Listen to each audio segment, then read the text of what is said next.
Assalamualaikum warahmatullahi wabarakatuh. Waalaikumsalam warahmatullahi wabarakatuh. Alhamdulillah. Alhamdulillah binurika syafi'il hikmah. La hawla wa la quwata illa billahil aliyyil azim. Asyhadu an la ilaha illallah wahdahu la syarika lah. Al-Malikul Haqqul Mubin.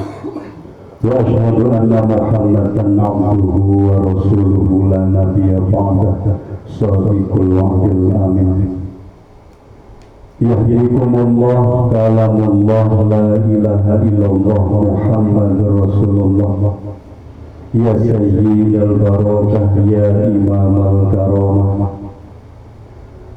Allahumma salli ala Sayyidina Muhammadin Najla anwarika wa ma'adani asrarika wa ayna inayatika wa syamsa hidayatika wa arushi mamlakatika wa nurikal hikmati syafi'ah kafa ya ansar birahmatika ya arhamar rahimin.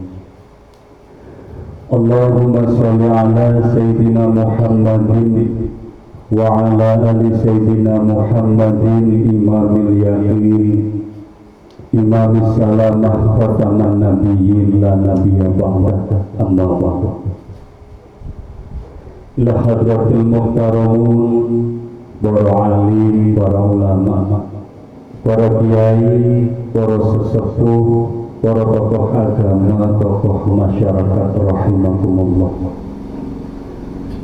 Yang pertama, marilah kita mengawali dengan mendoakan yang guru kita bersama dan juga guru kita bersama, beliau Eyang Kiai Haji Muhammad Nur Ghazali Syekhul Islam, dan juga Al-Mukarram Bapak Kiai Joko Nur Ihsan beserta ibu. Semoga senantiasa ditempatkan di maqamul a'la, maqam mahmudah, amin Allahumma amin. Dan semoga senantiasa dijaga seluruh putra dan putrinya, seluruh zuriyah dan keluarga besarnya dimanapun berada. Semoga senantiasa diberkahi dan dimuliakan oleh Allah Subhanahu wa ta'ala, amin Allahumma amin.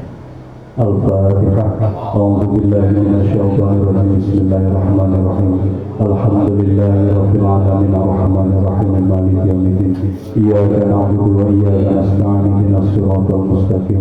Siratal ladzina an'amta 'alaihim ghairil maghdubi 'alaihim waladdallin. Amin Allahumma amin.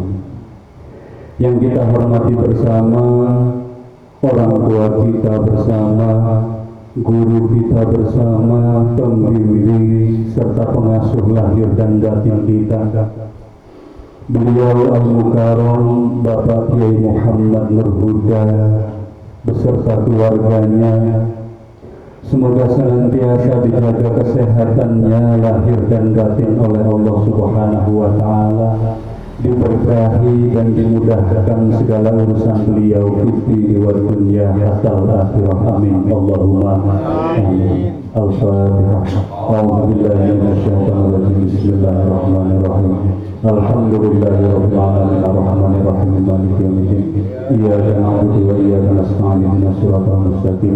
Siratal ladzina an'amta 'alaihim ghairil maghdubi 'alaihim waladdallin.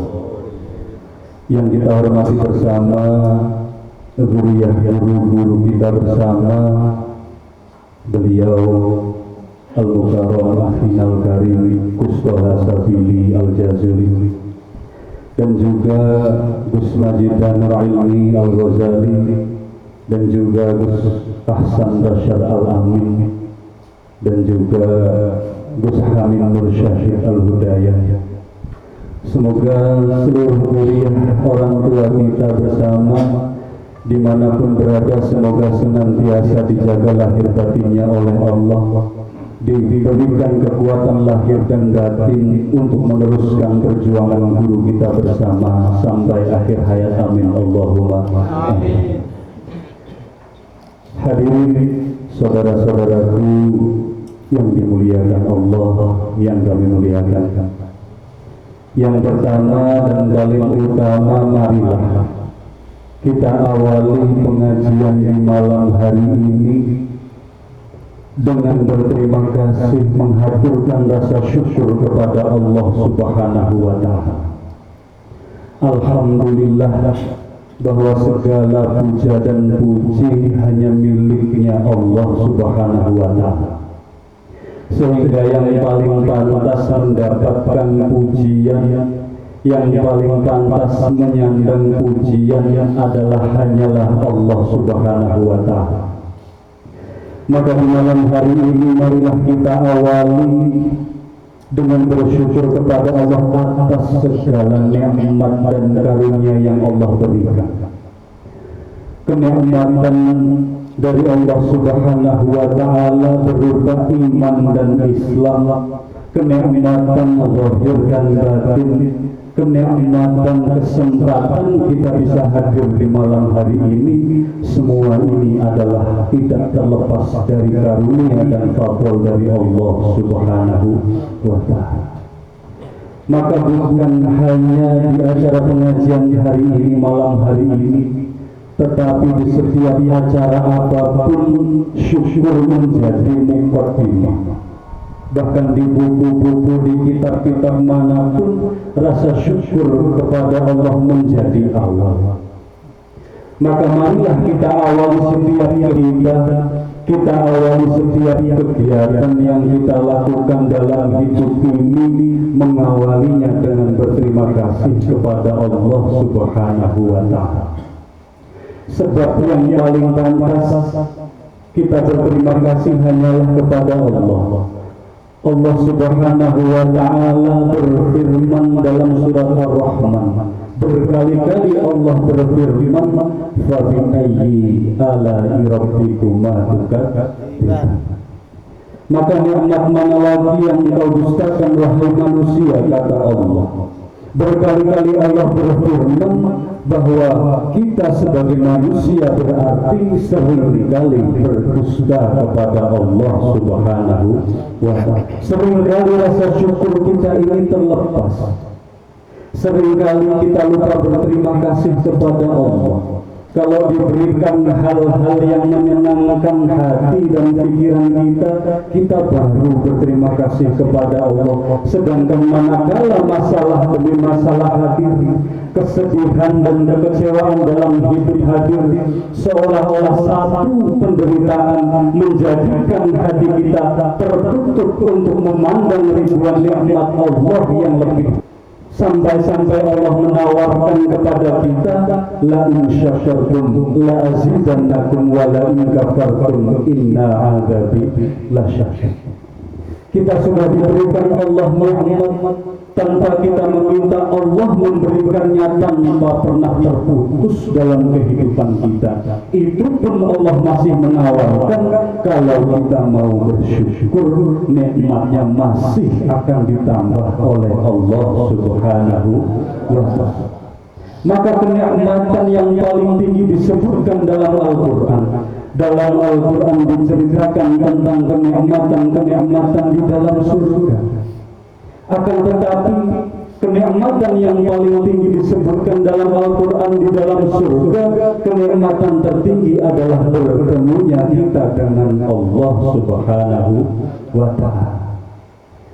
Tapi manakala kita kufur, manakala kita lupa bersyukur kepada Allah, Allah juga berjanji, inna adzabi lasyadid, Allah akan memberikan azab yang pedih dalam kehidupan kita.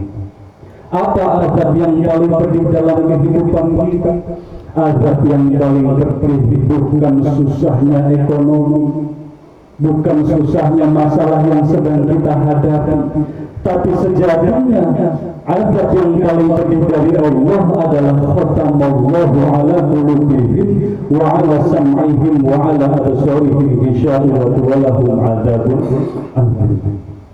Maka azab yang paling pedih adalah manakala sudah ditutupnya hati kita oleh Allah, Manakala ada panggilan jadwal pengajian rutin yang sudah tidak ada titik kebahagiaan di dalam hati kita, mulai muncul kebosanan, kita mau datang ngaji rasanya bosan, mulai muncul mau ngaji jadwal ngaji datang wonten mawon masalah yang akan datang menghalangi kita untuk datang menghadap Allah Subhanahu wa Ta'ala. Itulah adab yang paling penting.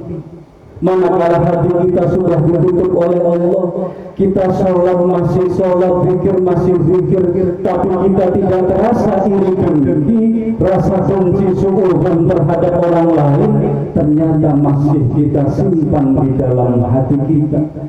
Kenapa kita tidak menyadarinya? Barangkali hati kita telah tertutup, kita mendapatkan azab yang pedih sebab kita lupa berterima kasih kepada Allah Subhanahu wa Ta'ala. Sehingga dalam hidup ini keyakinan yang muncul di dalam hati kita terucap di dalam lisan kita, seolah-olah Allah tidak pernah memberikan nikmat, seolah-olah Allah tidak pernah memberikan kebahagiaan, hanya karena satu masalah, hanya karena satu penderitaan yang tiada ujungnya, kita mulai putus asa di dalam bersyukur kepada Allah Subhanahu wa Ta'ala. Na'udzubillahi min dzalik. Maka mari di malam hari ini, saudaraku rahimakumullah, kita sama-sama mengawali betul-betul bersyukur dari hati yang paling dalam. Betul-betul terlahir syukur ini dari hati yang paling dalam. Salah satu bukti rasa syukur itu terlahir dari hati yang paling dalam manakala ada panggilan Allah Subhanahu wa Ta'ala, yang ada di dalam hati adalah kebahagiaan. Manakala ada panggilan ngaji, panggilan ibadah, di dalam hati kita harusnya bahagia. Kalau ada panggilan ibadah atau ngaji, panggilan perjuangan, manakala di hati kita merasa susah, merasa ingin menghindar, merasa ingin kabur, berarti hati kita masih ada yang perlu dibenahi. Marilah kita benahi dengan yang paling dasar adalah bersyukur. Kita perbaiki rasa terima kasih kita kepada Allah Subhanahu wa Ta'ala. Saudara-saudaraku yang dimuliakan Allah, yang kami muliakan, maka mari kita ikrarkan rasa syukur kita bi qaulina alhamdulillahirabbil alamin. Salawat serta salam marilah kita haturkan kepada junjungan kita baginda agung Rasulul Barakah Muhammadin sallallahu alaihi wasallam. Rasulullah sallallahu alaihi wasallam telah memperjuangkan Islam 1400 tahun yang lalu. Rasulullah sallallahu alaihi wasallam dihadirkan di muka bumi oleh Allah Subhanahu wa Ta'ala bukan tanpa alasan, akan tetapi menjadi penunjuk jalan, penerang bagi umat, penerang bagi jalan yang gelap, minad dzulumati ilan nur, memberikan, menunjukkan jalan bagi manusia yang ingin kembali kepada Allah. Maka tuntunan Rasulullah sallallahu alaihi wasallam sudah begitu lengkap. Aturan-aturan tuntunan Rasulullah dalam Islam sudah sangat lengkap sebagai bekal modal kita untuk menjalani kehidupan di dalam menggapai ridha Allah Subhanahu wa Ta'ala.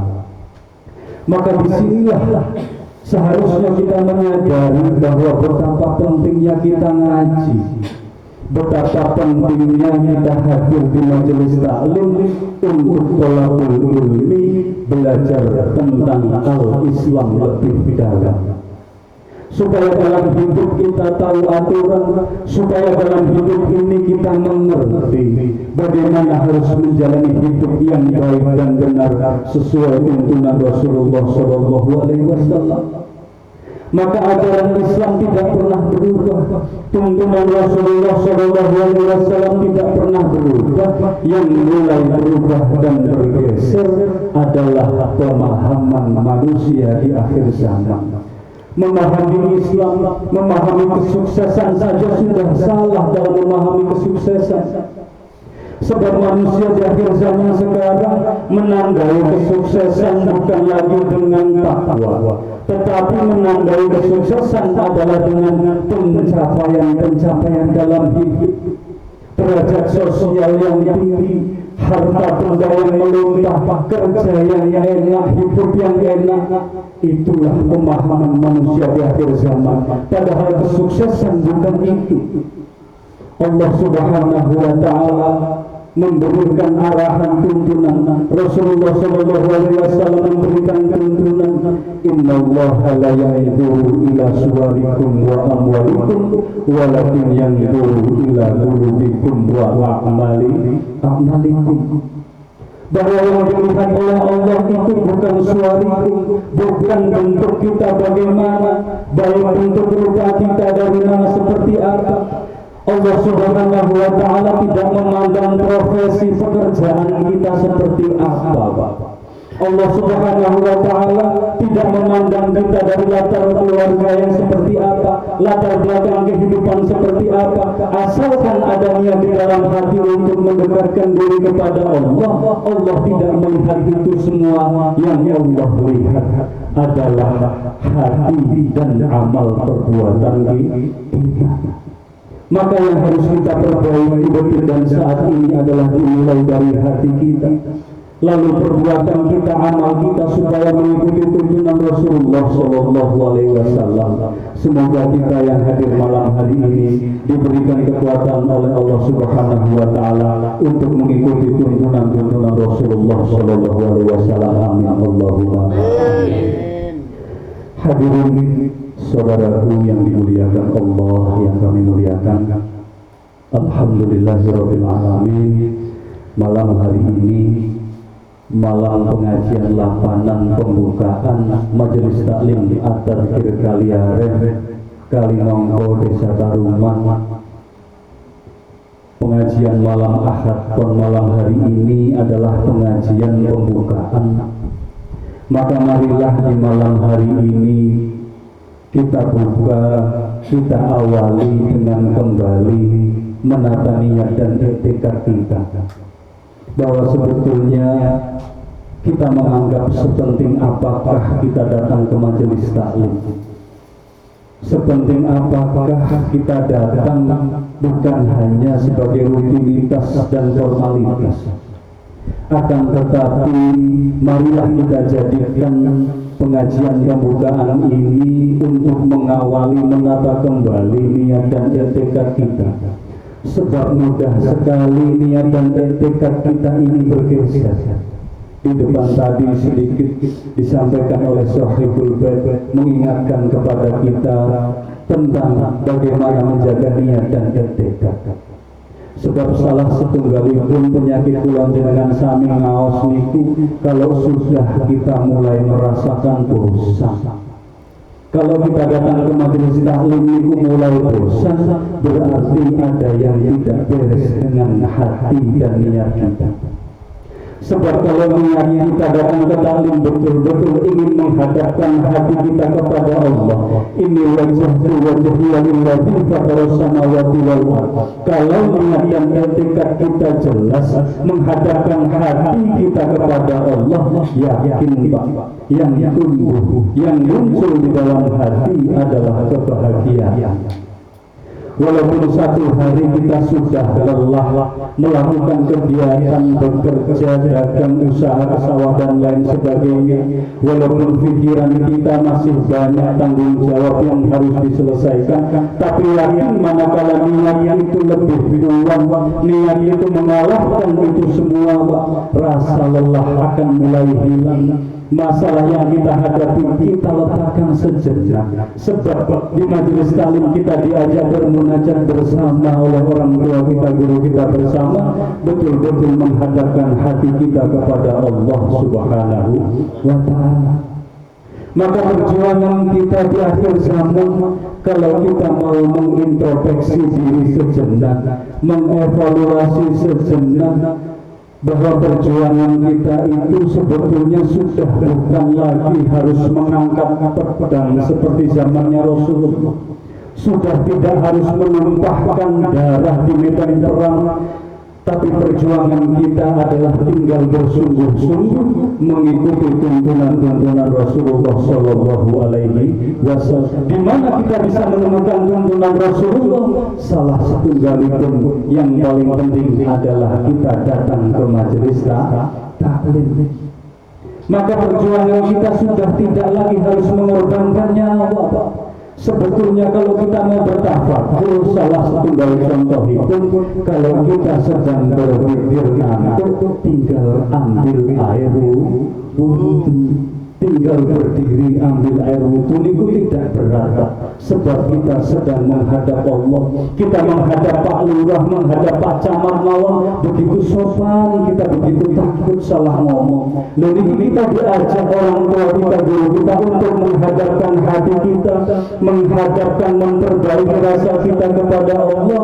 Kok kita sampai ngantuk ambil air wudhu tidak mau? Berarti kita belum mau mengintrospeksi diri. Tidak sulit tinggal berdiri ambil air wudhu. Kita perjuangkan demi iman dan takwa kita kepada Allah Subhanahu wa Ta'ala. Hadirin saudaraku yang dimuliakan Allah, yang kami muliakan, maka marilah di malam hari ini kita sungguh-sungguh membawa hati kita berangkat dari rumah, mendapatkan kesempatan dari Allah, digerakkan lahir dan batin kita oleh Allah Subhanahu wa Ta'ala. Maka sudahkah selama kita ngaji ini kita pernah bertekad dengan sungguh-sungguh, seringkali didhawuhaken guru kula jenengan sami, keluarga kita usahakan untuk datang ngaji. Sudah seperti apakah kita tentang akhirat keluarga kita? Sudahkah kita bersungguh-sungguh mengajak keluarga kita, istri dan anak-anak kita untuk datang ke majelis taklim? Manakala kita kesulitan di dalam mendidik keluarga, ajaklah datang ke majelis taklim.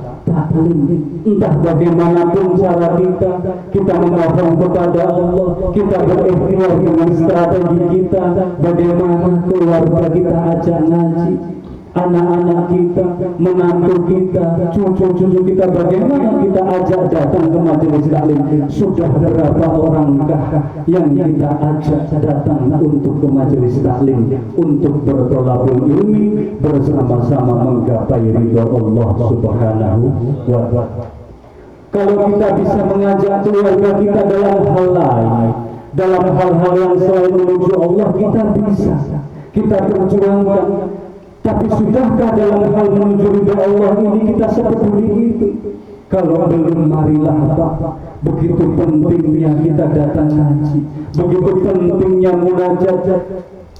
Dawuhipun Ayahul Ghazali Syekhul Islam bahwa senjata mukmin di akhir zaman, dawuhipun Rasulullah Shallallahu Alaihi Wasallam, doa adalah senjata bagi orang mukmin. Kita ajak keluarga kita ajak anak-anak kita. Jangan sampai kita tidak peduli sekian tahun kita ngaji, ternyata anak-anak kita ketinggalan, tidak pernah dikenalkan untuk ngaji. Cuma sebulan sekali Pak, kita pakai kesempatan semaksimal mungkin. Kita kalau tidak ada merasa rugi, nggak ngajak keluarga itu, maka sama-sama marilah belajar bertekad. Kita belajar untuk memahami Islam lebih dalam, supaya tidak salah paham di dalam memahami al-Islam. Hadirin saudara-saudaraku yang dimuliakan Allah, yang kami muliakan, maka marilah terus, jangan sampai putus asa, jangan sampai kita bosan, jangan sampai kita merasa diri. Saya datang ngaji sudah tahu ilmunya, sudah tahu pengertiannya, sudah tahu pemahamannya seperti ini itu, sehingga muncul kebosanan datang ngaji. Sebab apa? Hati kita masih ditutupi oleh sifat sombong, hati kita ditutupi oleh sifat merasa paling benar, sehingga tidak pernah mengintrospeksi diri.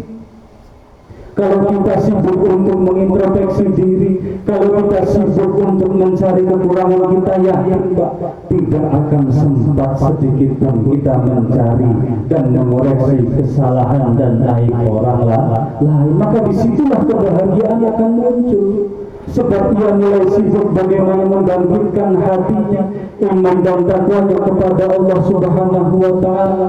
Entah profesi apapun nanti, entah anak-anak kita profesinya jadi apapun, sudah tidak peduli. Yang penting kita sebagai manusia sudah berikhtiar menyekolahkan anak-anak kita, mendidik mengarahkan anak-anak kita, mengajak anak-anak kita. Selebihnya kita serahkan kepada Allah.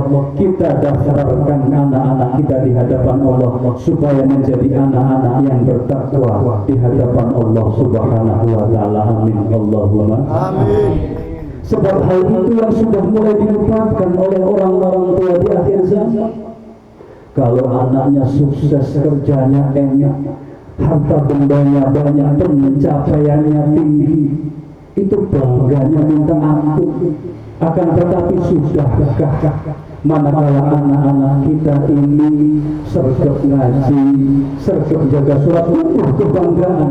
Disitulah pertanyaannya, lebih bangga mana kita kalau anak-anak kita sukses dunianya tapi tidak mengenal Allah, ataukah sukses di hadapan Allah Subhanahu wa Ta'ala. Walaupun profesi apapun yang dijalani, yakin Bang, menjadi pedagang yang takwa, menjadi karyawan pekerja yang takwa, sehingga dalam lingkungannya ia menjadi orang yang manfaat. Ayat-ayat Allah ia sampaikan, walaupun satu ayat kebenaran ia sampaikan, ia ajak saudara-saudaranya, teman kerjanya untuk ngaji, untuk mengenal Allah Subhanahu wa Ta'ala. Disitulah poin-poin yang paling penting di hadapan Allah Subhanahu wa Ta'ala. Hadirin saudaraku yang dimuliakan Allah, yang kami muliakan, maka marilah kita bangkitkan, kita luruskan kembali, bukan hanya menjaga, akan tetapi terus memperbaharui niat. Sebab keikhlasan itu tidak mudah, perlu belajar dengan praktek dalam kehidupan. Entah ada orang yang melihat atau tidak, entah ada orang yang memuji atau tidak, kalau hati kita niatnya tulus, kalau niat hati kita sudah betul-betul mengabdi hanya kepada Allah, berbuat baik, beramal soleh, ada yang memuji, ada yang menyanjung atau tidak, hatinya tetap bahagia. Sebab itu semua sebagai persembahan pengabdiannya kepada Allah Subhanahu wa Ta'ala. Kalau kita berbuat baik, kita beramal soleh, kok nggak ada orang yang lain yang melihat, kok hati kita mulai lesu, mulai enggan untuk beramal soleh, berarti ada yang salah dengan niat dan tekad kita. Begitu pentingnya niat dan tekad kita. Seringkali dinasihatkan oleh guru kita bersama, sebesar apa niat dan tekad, maka sebesar itulah Allah akan menghadirkan kekuatan kita di dalam beribadah dan beramal soleh.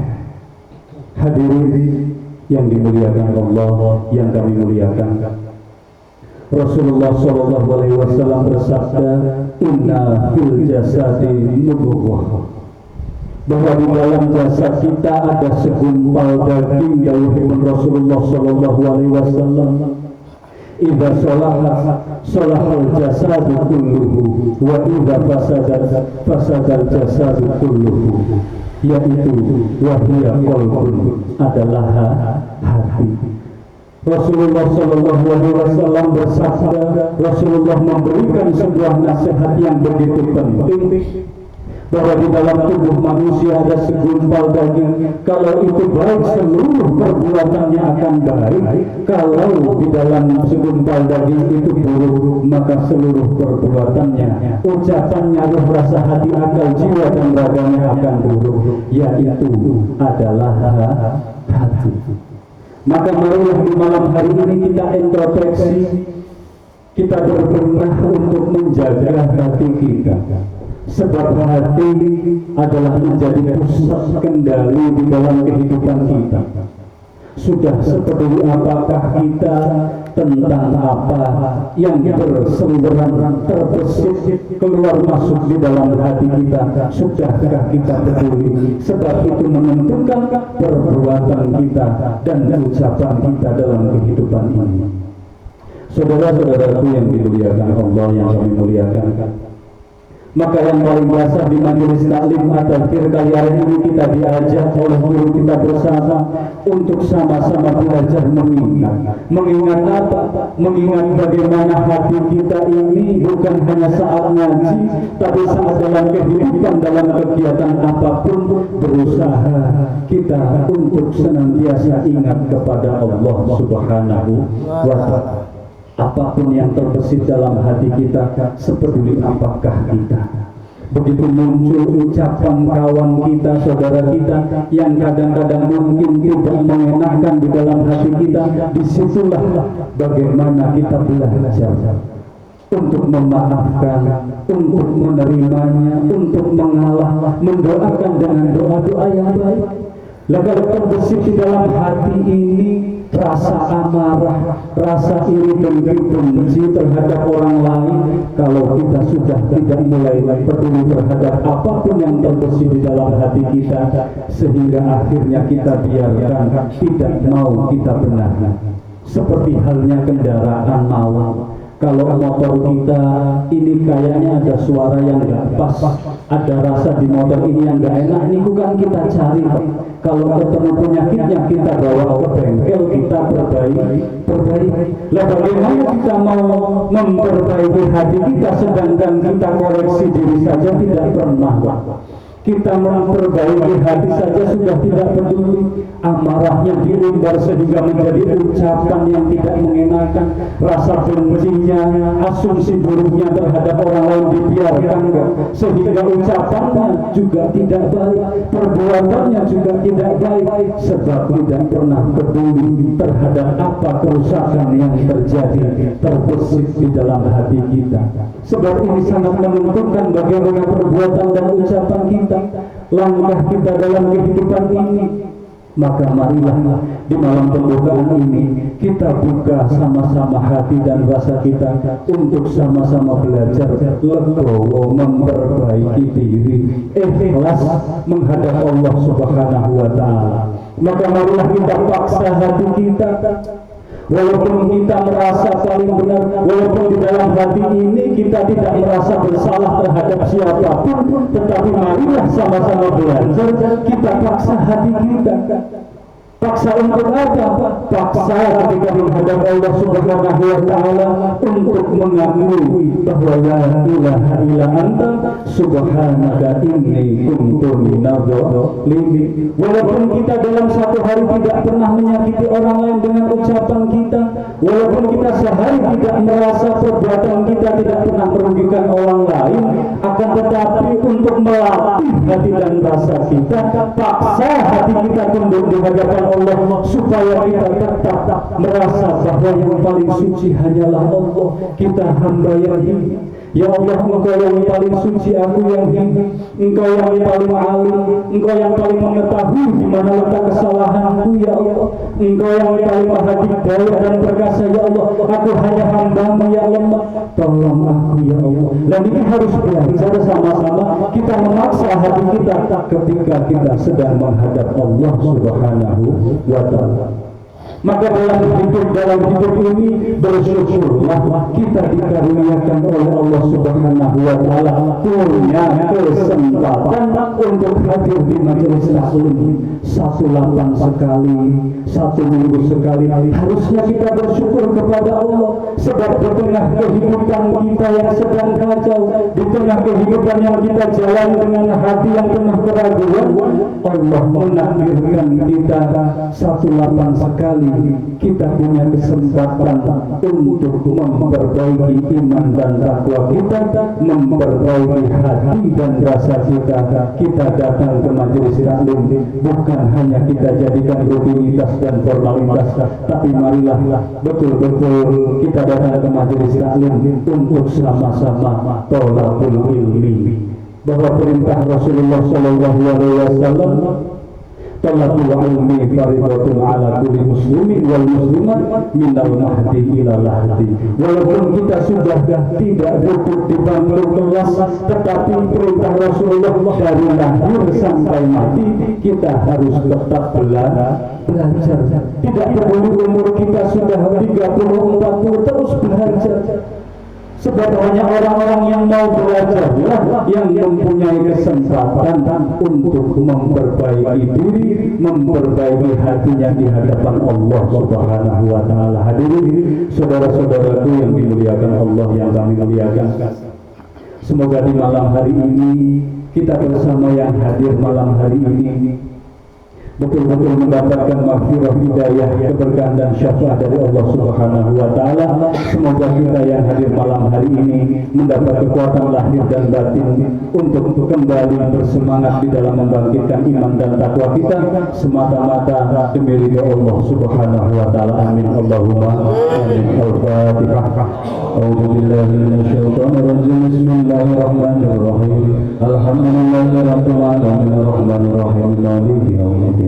Ya na'budu wa iyyaka nasta'in ihdinas siratal mustaqim siratal ladzina an'amta 'alaihim ghairil maghdubi 'alaihim waladdallin. Hadirin saudara-saudaraku yang dimuliakan Allah, yang kami muliakan, demikianlah dari kami. Tentunya awal sampai akhir banyak kekurangan, banyak kekhilafan, kami mohon maaf yang sebesar-besarnya. Billahi taufiq wal hidayah wa ridwan. Wassalamualaikum warahmatullahi wabarakatuh. Waalaikumsalam.